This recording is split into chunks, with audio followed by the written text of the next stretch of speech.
चलो अब हम पढ़ते हैं इस चैप्टर का पहला व्यंजक जो कि बहुत ही इम्पोर्टेंट है ना? क्या होता है? एक सेकंड ना, उसको क्या दिक्कत होता है?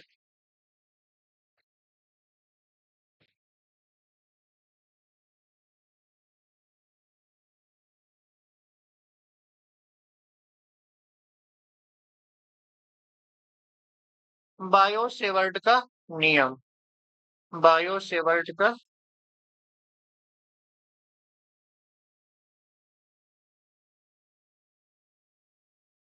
नियम। देखो बायो-सेवर्ट का नियम क्या है? कोई भी धारावाही चालक है ना? तो धारावाही चालक में क्या हो जाता है?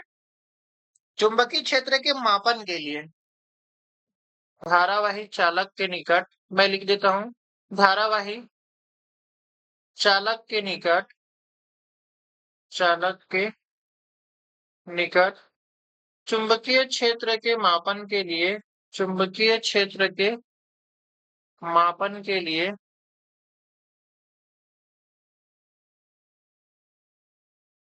बायो-सेवर्ट ने नियम दिया। बायो-सेवर्ट ने नियम दिया जिसे क्या कहते हैं? जिसे हम बायो-सेवर्ट का नियम कहते हैं। जिसे बायो-सेवर्ट का नियम कहते हैं। बायो-सेवर्ट का नियम कहते हैं। ठीक है? नियम कहते हैं। इस नियम के अनुसार क्या होता है वो समझिए। ठीक है? क्या हो जाएगा? मान लो एक्स वाई एक चालक है। एक्स वाई एक चालक है जिसमें धारा आई एक्स से वाई की ओर, ठीक है, या जिसमें धारा आई क्या हो रहा है? प्रवाहित हो रहा है। प्रवाहित हो रही है। चालक इस चालक के इस चालक के एक अति अल्प अवयव एक अति अल्प अवयव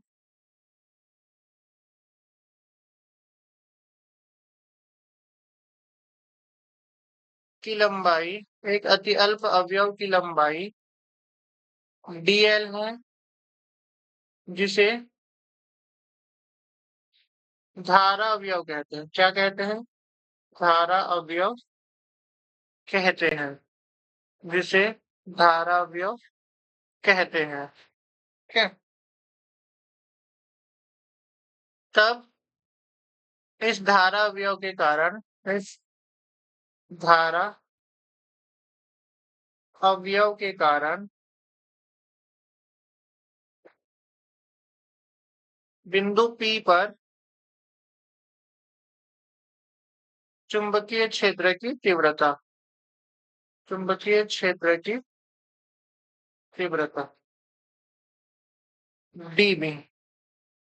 ठीक है? पहले मैं ऐसे एक बना देता हूं। ये इस प्रकार से हमारे पास क्या है? ये x ये y ऐसे चालक है, इसमें धारा ऐसे बह रहा है। यहाँ पर हम क्या कर रहे हैं? एक मिनट ना, इसमें इस दिशा में धारा आई बह रहा है। यहाँ पे हम क्या कर रहे हैं? एक धारा अवयव ले रहे हैं। यहाँ पे हम क्या कर रहे हैं? एक धारा अवयव ले रहे हैं और इस धारा अवयव की लंबाई क्या है? dl है। और इससे दूरी पर, ठीक है, इससे क्या है? r दूरी पर एक बिंदु क्या है? P है। और यहाँ पे एंगल कितने का बना है? थीटा का बना है। ठीक है? तो इस बिंदु P पर जो चुंबकीय क्षेत्र की तीव्रता आएगी dB, ठीक है, वो क्या क्या होगा वो देखो। सबसे पहला पॉइंट क्या हो जाएगा? प्रवाहित चालक में प्रवाहित धारा के क्या होगा? अनुक्रमानुपाती होगा। पहला पॉइंट, चालक में प्रवाहित धारा I के अनुक्रमानुपाती होगा। अनुक्रमानुपाती होता है। अर्थात कैसे लिखोगे इसको? dB is directly proportional to I। दूसरा पॉइंट, धारा अवयव की लंबाई, धारा अवयव की लंबाई डीएल के अनुक्रमानुपाती होता है, डीएल के अनुक्रमानुपाती होता है। अर्थात क्या लिखोगे, D B directly proportional to हो जाएगा डीएल। तीसरा लिखोगे, क्या लिखोगे, साइन थीटा के अनुक्रमानुपाती होता है, किसके, साइन थीटा के अनुक्रमानुपाती होता है, अनुक्रमानुपाती होता है। जहां थीटा धारा अवयव और उसको बिंदु P से, ठीक है, जहां थीटा धारा अवयव व उसको बिंदु P से मिलाने वाली, उसको बिंदु P से मिलाने वाली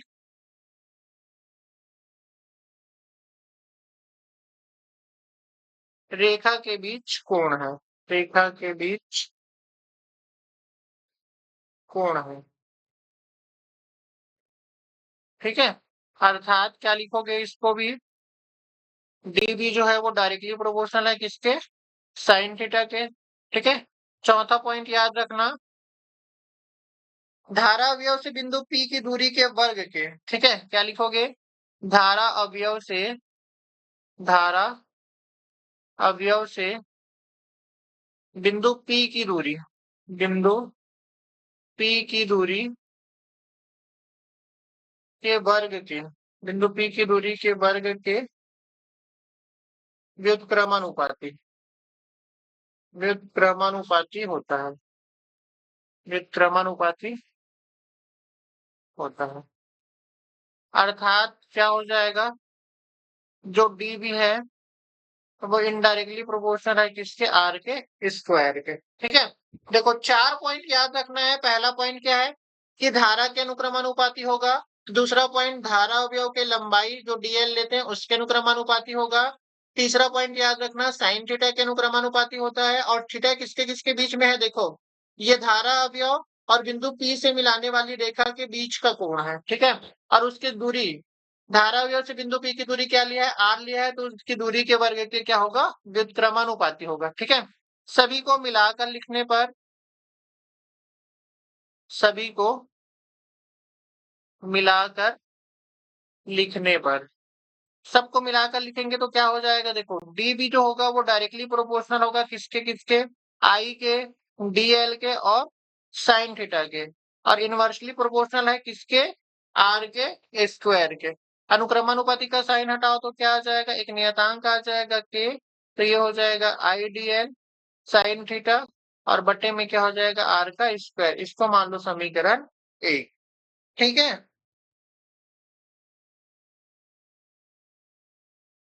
ठीक है, यहां से देखो एसआई पद्धति में, एसआई पद्धति में के बराबर हम क्या लिखेंगे, म्यू नॉल अपॉन 4 पाई, जहां म्यू नॉल को क्या कहा जाता है, चुंबकशीलता कहा जाएगा। म्यू नॉल क्या है, निर्वात की चुंबकशीलता, म्यू नॉल क्या होगा, निर्वात की चुंबकशीलता है, ठीक है। तो यहां से समीकरण 1 से देखो, समीकरण 1 से के की वैल्यू पुट करोगे तो क्या मिलेगा, D B is equal to आ जाएगा म्यू नॉल अपॉन 4 पाई, ये हो जाएगा आईडीएल साइन थीटा और बटे में क्या हो जाएगा, आर का स्क्वायर। ये निकल जाएगा चुंबकीय क्षेत्र की तीव्रता के लिए सूत्र, ठीक है। किंतु और इसको थोड़ा सा बढ़ा सकते हैं, mu nought upon sorry, mu nought is equal to हम क्या लिखते हैं, mu nought is equal to लिखते हैं 4 पाई इंटू 10⁻⁻7। अगर वहां पे रख दोगे तो डीबी की वैल्यू क्या आएगा, म्यू नॉल के जगह पे 4 पाई रखोगे तो 4 पाई से 4 पाई क्या हो जाएगा, कैंसिल हो जाएगा, 10⁻⁻7 बचेगा, आईडीएल साइन थीटा और बटे में आ जाएगा आर का स्क्वायर, ठीक है। तो ये क्या है, समीकरण, इसको मान लो समीकरण 2 और उसको मान लेना समीकरण 1। समीकरण 1 और 2 द्वारा प्रदर्शित, समीकरण 1 व 2 द्वारा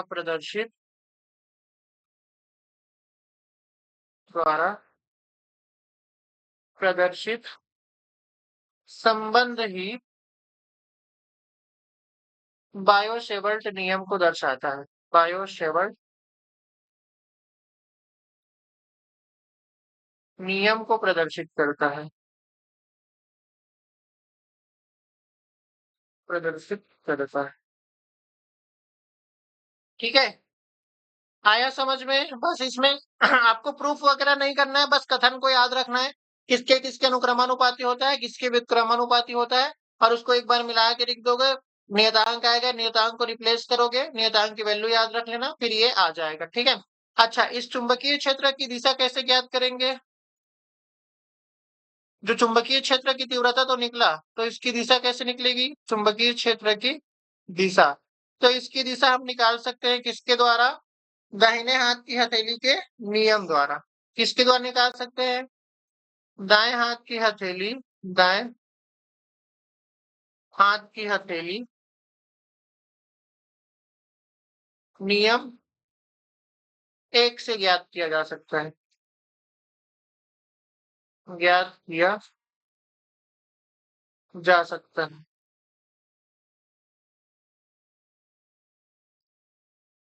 ठीक है, समझ में आए यहां तक?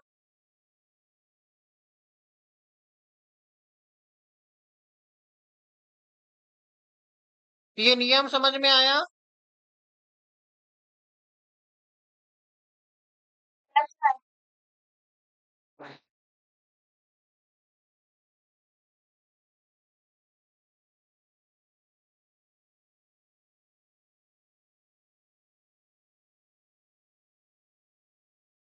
अगर इसका सदिश रूप अगर आपसे पूछा जाता है, मैं यहीं पे लिख देता हूँ ना ऐसा साइड में, सदिश रूप में,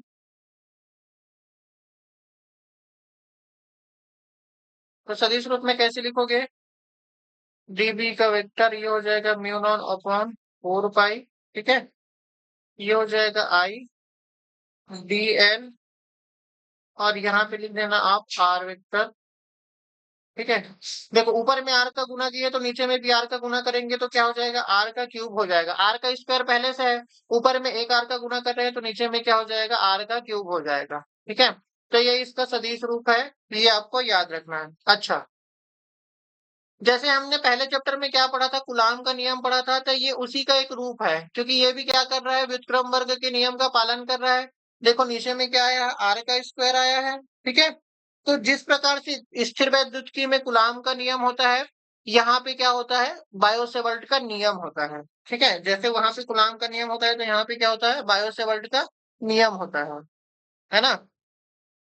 अच्छा, कभी अगर आपसे स्थिति पूछ दिया जाएगा, स्थिति तो वैसे यहाँ से पूछा नहीं जाता है, स्थितियां हमेशा याद रखना, जब भी आपको स्थितियां पूछा जाता है और जो आपका वैल्यू जो आया है वो कॉस थीटा या साइन थीटा के रूप में आया है। हमारे पास जो वैल्यू आया है वो कहाँ पे आया है? देखो साइन थीटा के निर्भर है ना? हमारा जो वैल्यू है वो किस पर निर्भर है? साइन थीटा पर निर्भर है।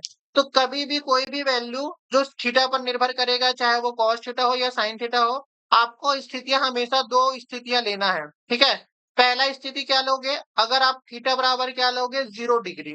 ठीक है, और दूसरी स्थितियां क्या लोगे? दूसरी स्थिति आप लोगे थीटा बराबर 90 डिग्री। और साइन जो 0 होता है वो क्या होता है? साइन 0 तो 0 होता है, और साइन 90 कितना होता है? साइन 90 आपका 1 होता है, मैक्सिमम वैल्यू है, ये इसका क्या है? अधिकतम मान है। और ये क्या होता है? इसका न्यूनतम। अब थोड़ा सा देखो समीकरण एक और दो में देखो, अगर भाई हमारे पास जो इक्वेशन आता है वो क्या आता है? D B is equal to आता है म्यू नॉट अपॉन 4 पाई, और ये आया है आईडीएल साइन थीटा और अपॉन में आर का स्क्वायर, ये आया है। ठीक है, तो यहां से देखो अगर साइन को 0 रखेंगे तो पूरा वैल्यू क्या हो जाएगा? 0 हो जाएगा। तो पहले केस में तो डीबी क्या हो जाएगा? पहले केस में 0 हो जाएगा, जब थीटा क्या रहेगा? 0 होगा। ठीक है, और दूसरे केस में क्या हो जाएगा? डीबी का मान मैक्सिमम आएगा, आई डी एल और बट्टे में क्या आ जाएगा आर स्क्वायर और ये 4 पाई। ये अधिकतम होगा। कब? जब थीटा कितना हो 90 डिग्री हो। तो ये ऐसी स्थितियां बन सकता है, ऐसे पूछा जाएगा तब आपको स्थिति बताना रहता है, नहीं पूछा जाएगा तो नहीं बताना है। ठीक है, समझ में आया यहाँ तक?